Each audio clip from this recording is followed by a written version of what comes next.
எந்த ஒரு விஷயமும் சொல்றவங்க சொன்னாதான் எல்லா பயலுங்களுக்கும் ஏறுது. இவ்வளவு நேரமா புருஷனும் பொண்டாட்டியும் மாத்தி மாத்தி சொன்னீங்க, அவன் காதுலயே வாங்கிக்கல. பொண்டாட்டி சொல்ற விதத்துல சொன்னா உடனே சரின்னு சொல்லிட்டான் பாத்தியா? பாட்டி சுருக்கமா நான் என் தாத்தா மாதிரின்னு சொல்லுங்க. சரி சரிடா, சீக்கிரமா காஃபி சாப்பிட்டுட்டு ரெடி ஆயிட்டு வந்துரு. ஓ தேங்க்யூ சுமதிமா. தேங்க்யூமா. Coffee super.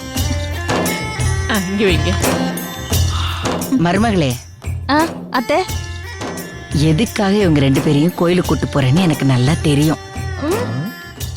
இன்னைக்கு சஷ்டி. சஷ்டியில விரதம் இருந்தா முருகன் மாதிரி அழகான புள்ள பிறக்கும்னு சொல்லுவாங்க. அதுக்காக தானே இவங்க 2 பேரையும் கோயிலுக்கு கூட்டிட்டு போற. நடத்து நடத்து.